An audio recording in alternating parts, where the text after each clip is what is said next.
qui nous a fixés. Alléluia. Et c'est très important en tant que chrétien, chrétienne, de le comprendre.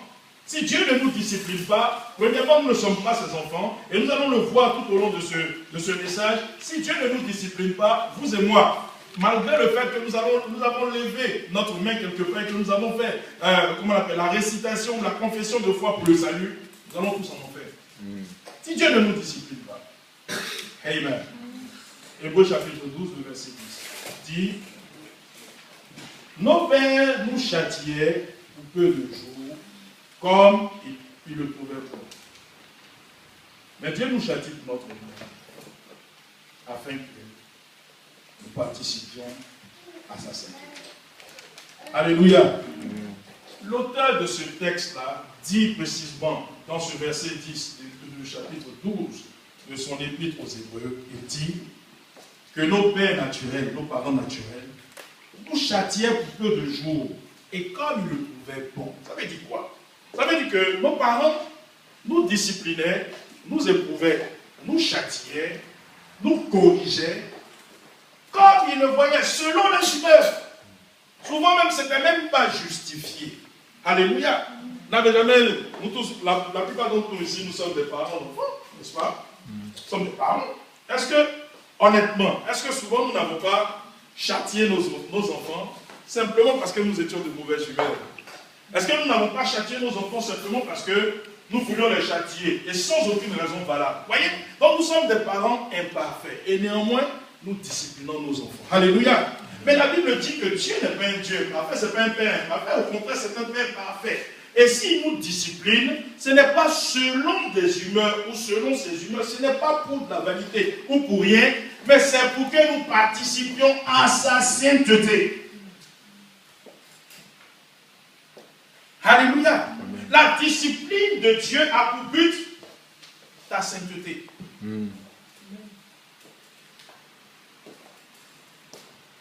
Je vais peut-être vous surprendre. Vous voyez, quand on vient dans le Seigneur et puis nous confessons Jésus comme Seigneur sauveur personnel, c'est une bonne chose.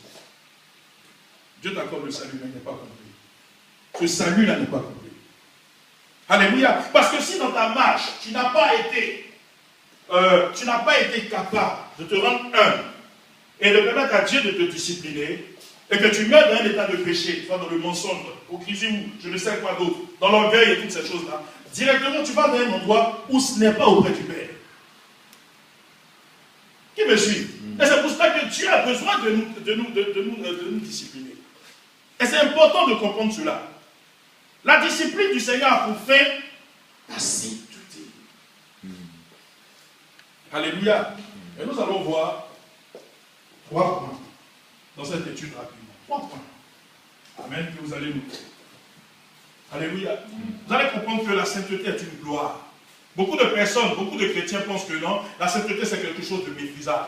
Quand tu recherches la sainteté, la sanctification, beaucoup de chrétiens pensent que non, tu es un chrétien de l'ancien temps. De l'ancien temps, oui, bon, oui, les époques ont changé. Mais ils se trompent. Pourquoi? Parce que Dieu n'a pas changé. Je ne vous surprends pas en vous disant que quand on dit la gloire de Dieu, vous pensez que c'est quoi? La gloire de Dieu, c'est quoi? C'est bon, vous dit, c'est sa sainteté. Amen. Ok. Premier point de cette étude, notez, participons de sa sainteté. Donc, premier point, grand 1, comme vous voulez, participons de sa sainteté. Autrement dit, Dieu nous discipline pour que nous soyons participants de sa sainteté. Alléluia. Amen.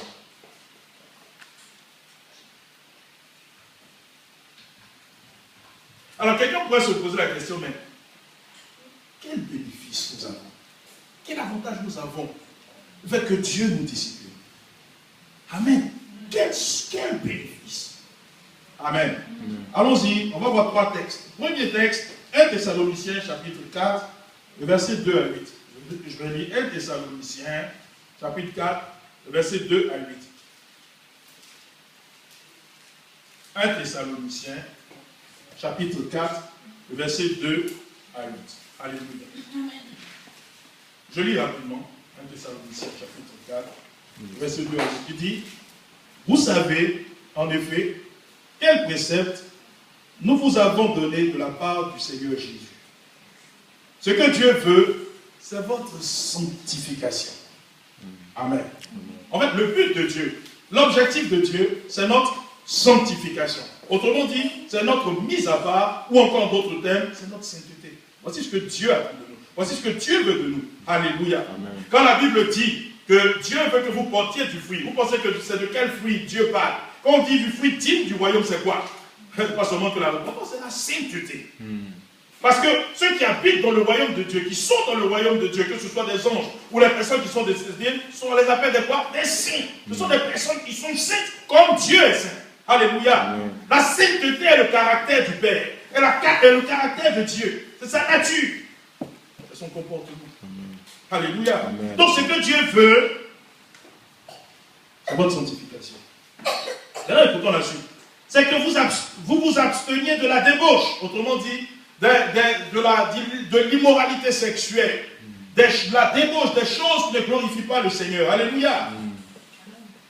C'est que chacun de vous sache posséder son corps dans la sainteté et l'honnêteté.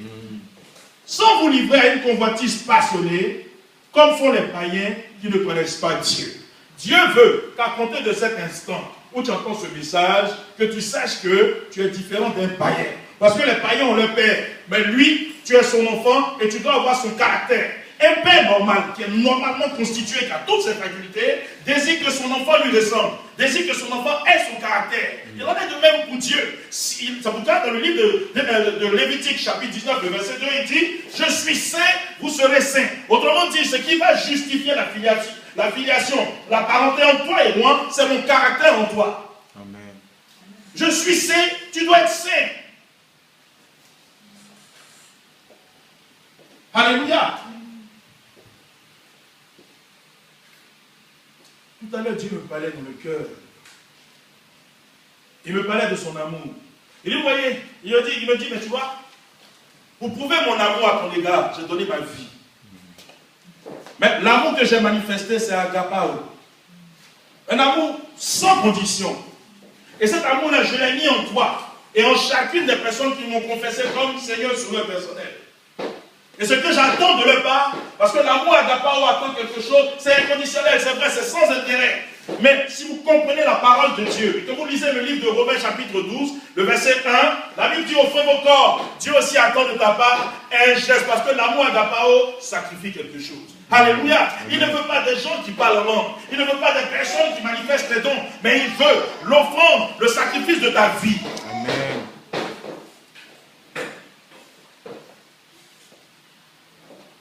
Alléluia. Amen. Le sacrifice de ta vie. Voilà pourquoi Paul parle aux Romains, il dit, offrez vos corps comme un sacrifice vivant. Ce qui sera de votre part un culte raisonnable. Regardez, quand tu veux rendre ton culte à Dieu, ce n'est pas venu le dimanche ici, c'est bien. Mais le culte que Dieu veut, c'est que tous les jours, tu lui dédicaces ta vie. Tous les jours. C'est ça la vraie adoration. C'est ça la vraie louange. C'est ça le vrai culte. Quelle partie de ton corps appartient à Dieu? Quelle partie de ta vie? Et pour nous ne devons plus parler comme avant. Nous ne devons plus marcher comme avant. Nous ne devons plus penser comme avant. Parce que rien ne nous appartient désormais. Si nous estimons que nous sommes enfants de Dieu. Il dit, je suis saint, vous serez saints. Alléluia. Je continue la lecture. C'est que personne n'use envers son frère de fraude et de culpabilité, dans les affaires. Parce que le Seigneur tire vengeance de toutes ces choses. Écoute, je ne sais pas si tu comprends, mais Paul parle de la part de Dieu aux Thessaloniciens qui sont des chrétiens. Paul dit, je vous ai écrit des choses afin que personne n'use envers son frère de fraude et de cupidité dans les affaires, parce que le Seigneur tire vengeance de toutes ces choses. Le Seigneur te redemandera cela. Le Seigneur te jugera pour cela. Peu importe que tu sois chrétien ou pas. Au contraire même, parce que tu es chrétien, le châtiment de Dieu commence dans sa maison. Alléluia. Le fait d'être chrétien ne t'exempte pas, c'est-à-dire ne te permet pas de te comporter comme tu le veux. Alléluia. Parce qu'il faut comprendre que le chrétien ne s'appartient plus à lui-même. Alléluia. Qui vengeance de ces choses, comme nous l'avons déjà dit et attesté.